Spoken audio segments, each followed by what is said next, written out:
How's it going, ladies and gentlemen? Yesterday, I was taking a little stroll and I've noticed a sign for 2% Realty. And you know what? I've been seeing those signs more and more often. I'm sure they've been around for a while, but in my area, I guess I haven't really seen them in the past. So maybe the past month or two, they just started popping up everywhere. Before, all I would see is Remax, but yeah, and I'm sure a lot of like private realtors, but this is kind of new.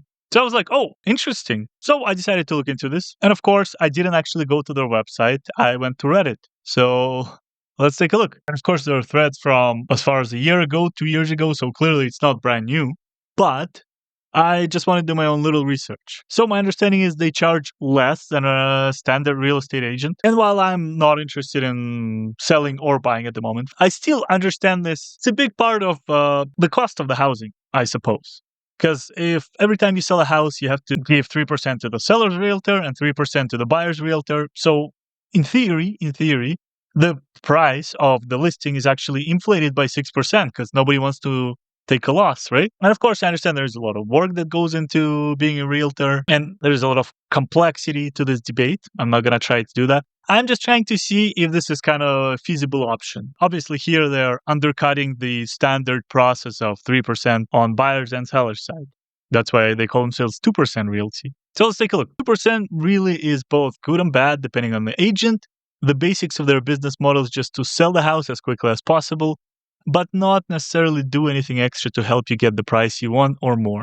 It's a numbers game in terms of houses sold. I guess my thing is our realtor thinks we'll likely close on a deal within 2 weeks of listing for what we're asking. And he assures us we'll get more than list as he wants to undervalue the home by about 20K. We're buying with him too, unless we go directly buy from a builder, because I'm not sure what benefit a realtor would bring to buying a new build property. And yeah, in Edmonton we used 2% and had a wonderful experience, took no negotiation, prices are dropping, can you wait? Selling and buying in the same market, that makes perfect sense. Once again, whether prices are dropping, if you're just looking to move, to downsize, or to upsize, there isn't a perfect moment to do this. And unfortunately, I feel like more and more people are learning this as things are becoming more expensive, I guess, and unaffordable. So sitting on the sidelines doesn't really help anybody unless you're already holding a commodity. But yeah, it seems like 2% really has some great agents, some horrible agents, just like any other real estate company. We recently bought and sold with 2% Realty in Calgary. It didn't have a great experience. We used a younger agent who presents himself very well and did great photos. He has way too many listings at a time and terrible at responding. If we're doing it all over again, I would definitely not use him. And then if we go deeper into this, it says, our house did finally sell after 30 days in the market, so that's good. Communication with him has been terrible, taking days and days for him to get back to us. So I do not know if this is a 2% Realty or this is absolutely ridiculous. I mean, I obviously don't work in that field. That just seemed like a really bad practice, having this kind of bad word of mouth going, taking days and days to respond to messages. Doesn't make any sense to me. But anyways, that's customer service type of things. I'm just saying that if I was a realtor, I would do a much better job. This seems like a really incompetent person. So we'll just scrape this opinion because, again, that's a realtor thing. And again, bought and sold properties, 2% Realty in Calgary over the last couple of years. And both times were great. And so I was just thinking about this.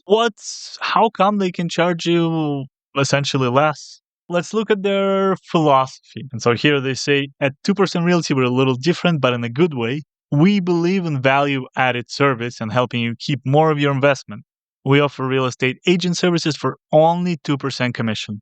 With 2% Realty, you don't get less, you just pay less. And our mission statement to provide full real estate services dedicated to making the buying and selling of real estate as cost-effective as possible, allowing clients to keep more of their investment. And then, of course, a big deal is you always want to be listed on the realtor.ca. So full realtor.ca exposure to the general public and all members of the real estate board, marketing for maximum exposure of your property in multiple social media platforms and online at 2% Realty. I don't know how much that does. I don't know anybody who is following those platforms of realtors just dropping houses. I feel like it's a lot more, purpose oriented when you go to realtor.ca. But, if it works for them, that's awesome. And maybe that could be a selling feature for some people. Of course, concise and professional completion of all paperwork relating to sale or purchase of your property. Like that's very important, right? Because, especially when doing it for the first time, I know it's done for the most part with the lawyer. I don't quite remember when I've had an experience of buying a condo. I don't quite remember if I had to sign something that realtor gave me. I went to a notary. I got some stuff notarized. I went to lawyers. They signed some stuff, but overall, I don't quite remember the real estate agent doing a whole lot. I mean, he was a great guy. Helped me move my furniture. I think I did pay 3%, but that service was absolutely outstanding. Anyways, free 2% realty consultation to clearly understand expectations, requirements, budget, and timeline. And of course, I guess, as I said, I've never been in the business of selling a property.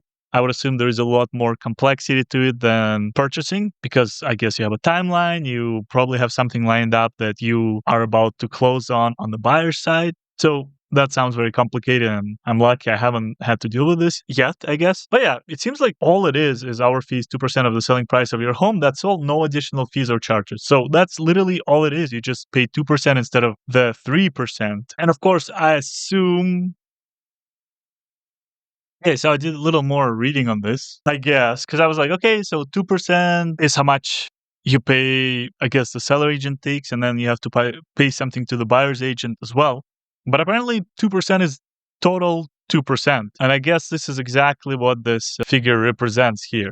Yeah, it wasn't too clear. So 7.3, that means if you don't know, 7.3 is the standard commission. So you pay 7% on the first 100,000, so $7,000, and then 3% on everything else. And here they say you pay 2% for everything. So honestly, this is actually quite significant. That means both seller and a buyer agent both split 1% off the property. But yeah, I'm very surprised actually. And I was looking into this. I kind of look into other discount brokerages. And I mean, there is 1% realty out there. And Black Sheep is supposed to also be a 1% realty of some sort as well. I'm not sure if they are just in Edmonton or if that's just my geolocation linking me to Edmonton. I'm not 100% sure. But of course, I think that's what it is. Buyer's agent commission not included. So all they do is take 1% here, and then you have to negotiate with the buyer's agent.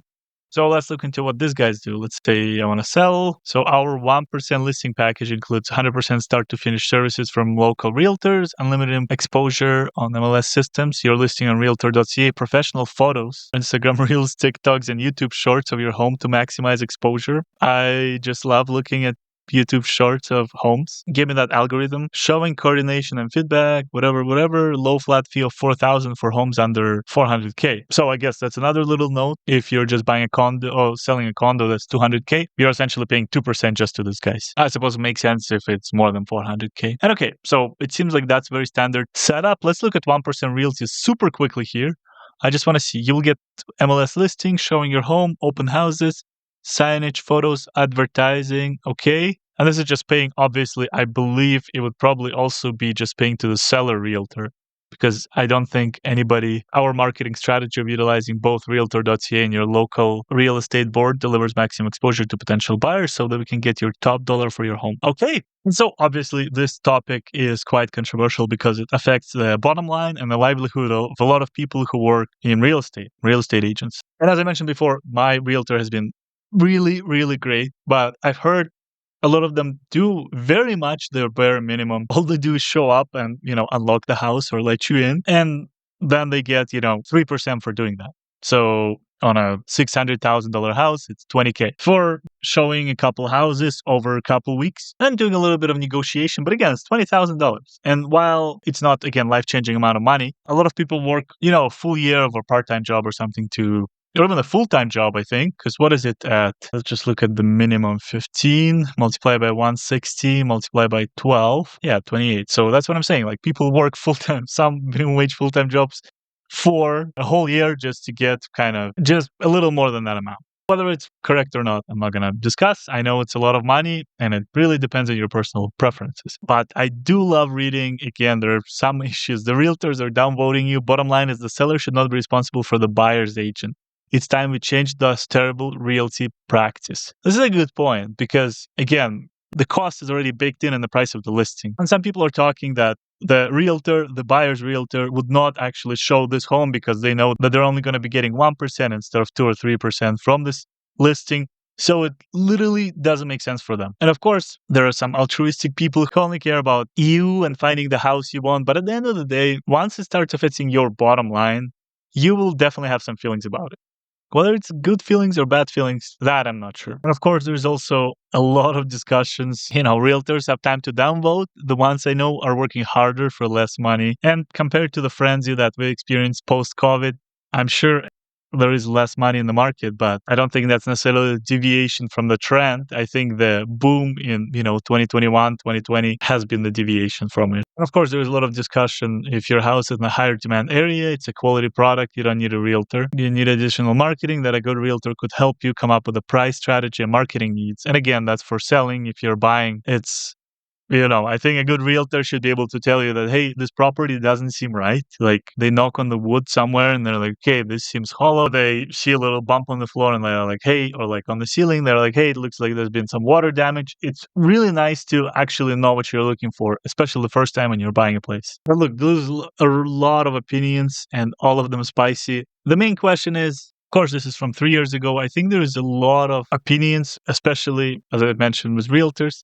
CBC Marketplace had an episode about how other realtors avoid taking their clients to places that are being sold by one-person realtors. And the fact that CBC has actually made this official investigation shows you that it's not just, someone kind of made this up. It's pretty real. Not just the urban legend, there's like an investigation piece on this. The only issue I hear of was the real estate agents refused to show clients the home listed with them.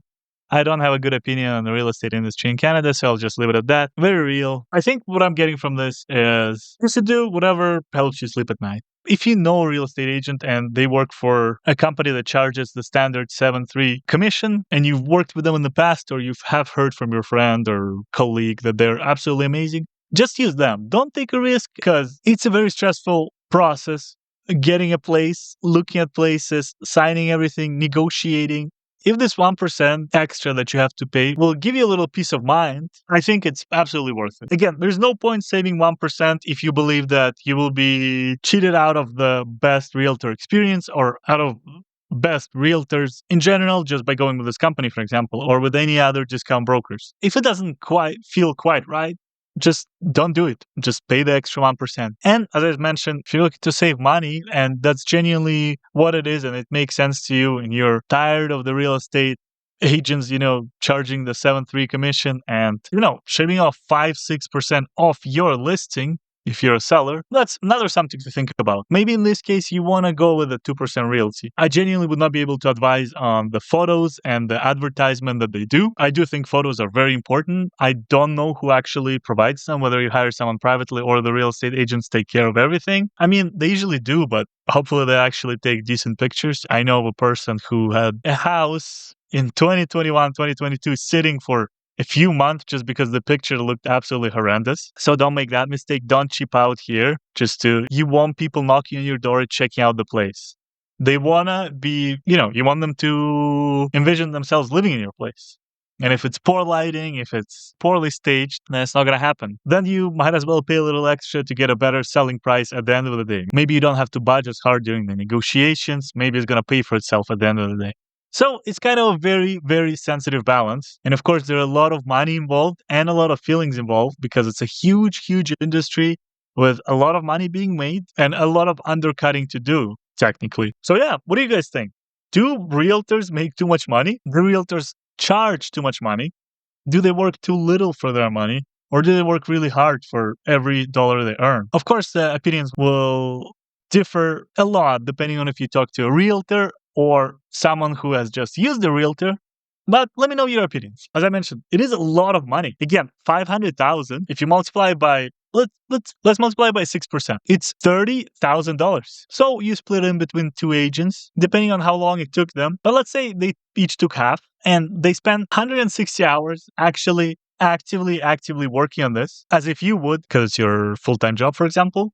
Then it would be a $15,000 a month salary, which will be $180,000 a year. And that's if you sell one house every month. So I actually double check, and it seems like realtors actually do pay for professional photography themselves. If you're selling your place, while some brokerage houses provide resources, it was rare for them to pay directly, making photography a cost of doing business for the individual agent. So I know they also give 50% usually, I guess, as a rule of thumb, is my understanding, to their brokerage. So that tells me I was wrong, and it's okay to admit. So let's say you make $15,000 on your purchase. You have to give them 50%. So that's $750. $7,500. I'm not actually sure how much the photographers are, but let's say, I think for a pretty decent package, let's say $1,000. And correct me if I'm wrong. So that's $6,500. $6,500 from a single house. And this is not an outrageous, mansion that they've sold. This is a starter home in most major cities. So again, sure, let's multiply by 12. And of course, it's not as outrageous as $180,000, but you essentially have to sell one house a month for the salary of $78,000.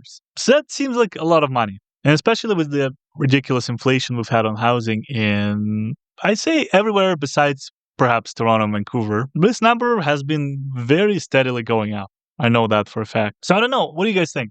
Do realtors make too much money for the effort they put in? Or is this a fair cost of doing business, of selling houses? They do a lot of work. They don't just sit there.